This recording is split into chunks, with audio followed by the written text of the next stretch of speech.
Hello everyone, my name is Diksha Verma and I facilitate the subject of philosophy in MCS Academy. This academy is in Karol Bagh, so I welcome you all in this video of mine in which I'll be introducing the concept of form given by the famous philosopher Plato. So it is just an introductory video of theory of forms. So let's get started with it. So, as we all know that Plato was an Athenian philosopher. He was the founder of Platonic school of thought, spirituality, Western religion, and Western political theories.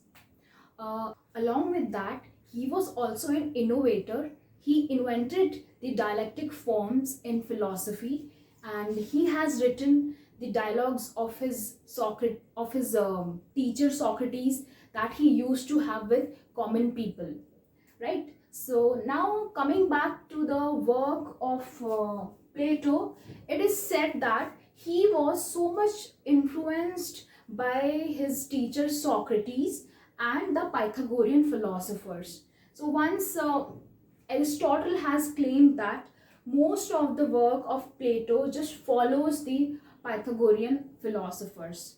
Now, according to Pythagorean philosophers, everything is just number, and the cosmos it is just a result of numerical principles. And based on that, theory of forms that was given by Plato says that the form exists irrespective of the matter, and the physical world that we see, it is just an imitation of the eternal mathematical world, right? So now we can divide the work of Plato into 5 categories. The first one is metaphysics, second one is epistemology, third one is ethics, fourth one is politics, fifth one is art and poetry. So the topic that we are going to focus on in this video is the theory of forms, which falls under the metaphysics of Plato's philosophy. Now, along with the forms, the concept of soul also falls under the metaphysics. But for now, in this video, I'll be focusing on the forms only. So now the question arises is, what is forms? So the theory of forms, it just denies the reality of material world, considering the material world is just an image of the real world, right? So according to the theory of forms, there exist at least 2 worlds, right? The first one is the apparent world. The second world is the world of forms. So what is this apparent world? This apparent world is something that we can sense with using our senses. This is something visible or can be sensed using our senses, right? So we can sense it using our sense organs.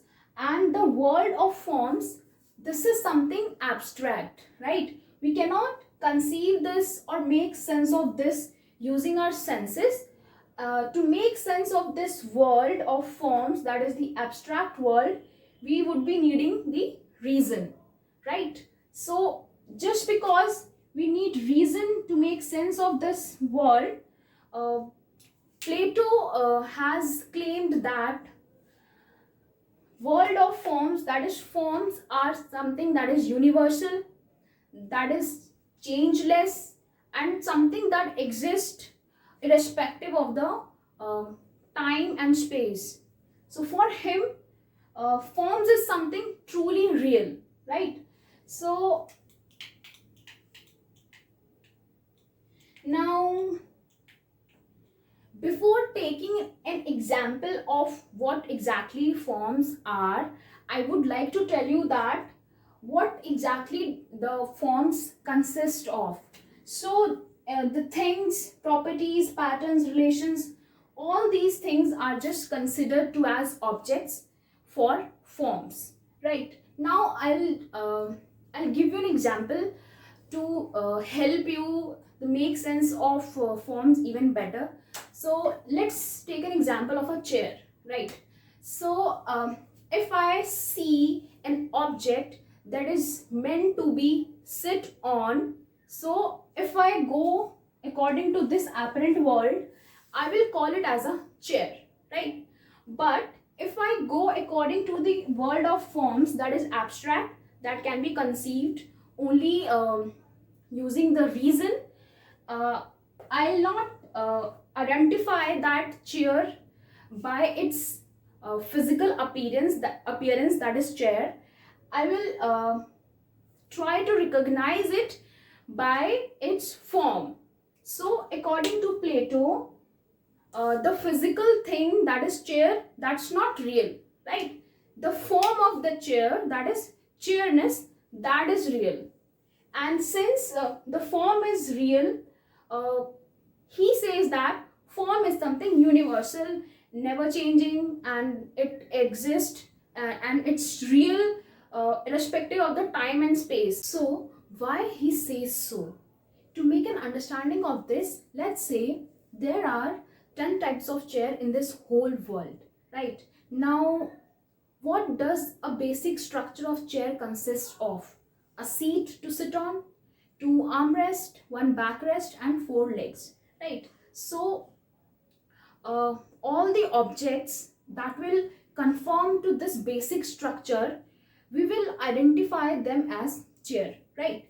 So according to Plato, if I understand the form of the chair, I'll be able to identify all the different kinds of chair as a chair, right? If I understand the form of that object as chairness, I'll be able to understand, I'll be able to make sense of all the different kinds of chair as chair, right? So all the chairs, they fall into the single idea or form of chair, that is chairness. So in this way, chairness, that is the form of chair, is something that is universal, right? And it's never changing. It's not gonna it's not gonna change no matter where we go. Maybe we will encounter some different design of a chair, but we if we understand the form, that is the chairness, we will be able to identify that object as chair. So this was the theory of forms given by Plato. And apart from this, Aristotle also has something to say about the theory of forms. So Aristotle completely denied the Plato's idea of forms, but he did not really rejected the very notion of forms. So according to him, form is something that does not exist independent of the matter, because for him matter is something that gives rise to the form. So if there will be no matter, the forms will cease to exist, right? So we can say that Aristotle was the first person who distinguished the forms and matter, and he has said that every sensible things that is there in our physical world is something that consists of both matter and the form, right? So matter and form, they exist all together, and neither of each can exist independent of anyone, right? So let's try to understand this by an example. For example, if I want to make a building, like building, it's a form, right? If I want to make a building, I would be needing some material, that is matter, bricks or and cement and other stuff. So if I will not have all that stuff, the matter, I will not be able to give a form of building, right? So matter is something that is very important for the existence of the form, right? And without matter, forms will cease to exist, right? So we can see that this is in very stark difference to the Plato's concept. So this was the theory of forms given by Plato, and along with this, We also got to know what Aristotle has to say about the theory of forms. So I guess I'll be ending this video here only, and I am looking forward to your feedbacks and how you found this video in the comment section. And thank you so much.